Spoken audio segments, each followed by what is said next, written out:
അസ്സലാമു അലൈക്കും വറഹ്മത്തുള്ളാഹി. ബിസ്മില്ലാ വൽഹംദുലില്ലാ. അല്ലാഹുമ്മ സ്വല്ലി അലാ മുഹമ്മദ്. ഷഫീഉന റസൂലുള്ളാഹി സ്വല്ലല്ലാഹു അലൈഹി വസല്ലമ തങ്ങൾ പറയുന്നുണ്ട്, പരിശുദ്ധമാക്കപ്പെട്ട റമളാൻ മാസത്തിൽ നിങ്ങൾ 4 കാര്യങ്ങളെ നിങ്ങൾ അധികരിപ്പിക്കണം കേട്ടോ.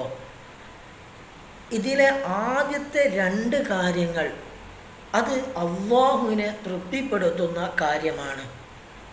പിന്നെയുള്ള 2 കാര്യങ്ങൾ അത് നമുക്ക് ഓരോരുത്തർക്കും നിർബന്ധമായതുമാണ്, നമുക്ക് അത്യാവശ്യമായതുമാണ്.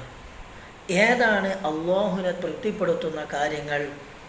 ഒന്നാമത്തേത് ഷഹാദത്ത് കലിമയാണ്, അഷ്ഹദു അല്ലാ ഇലാഹ ഇല്ലല്ലാഹ് എന്നുള്ളതാണ്. രണ്ടാമത്തേത് അള്ളാഹുവിനെ തൃപ്തിപ്പെടുത്തുന്ന കാര്യം ഇസ്തിഗ്ഫാറാണ്, അസ്തഗ്ഫിറുല്ലാഹ് എന്നുള്ളത്. ഈ 2 കാര്യങ്ങൾ അള്ളാഹുവിനെ തൃപ്തിപ്പെടുത്തുന്ന കാര്യങ്ങളാണ്. ഇനി നാം ചോദിച്ച് അള്ളാഹുവിനോട് വാങ്ങേണ്ട 2 കാര്യങ്ങളുണ്ട്. അതിൽ നിന്ന് ഒന്നാമത് പറയുന്നത് സ്വർഗത്തിനെ ചോദിക്കുക എന്നുള്ളതാണ്. മറ്റൊന്ന് നരകത്തിൽ നിന്നുള്ള മോചനമാണ്.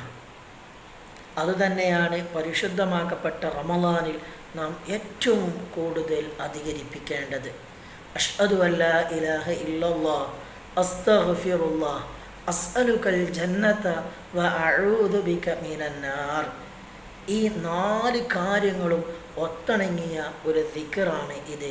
ഇതാണ് പരിശുദ്ധമാക്കപ്പെട്ട റമളാൻ മാസത്തിൽ നാം ഏറ്റവും കൂടുതൽ അധികരിപ്പിക്കേണ്ടത്. അള്ളാഹു നമുക്ക് തൗഫീഖ് തന്ന് അനുഗ്രഹിക്കട്ടെ. അസ്സലാമു അലൈക്കും വറഹ്മത്തുള്ളാഹി.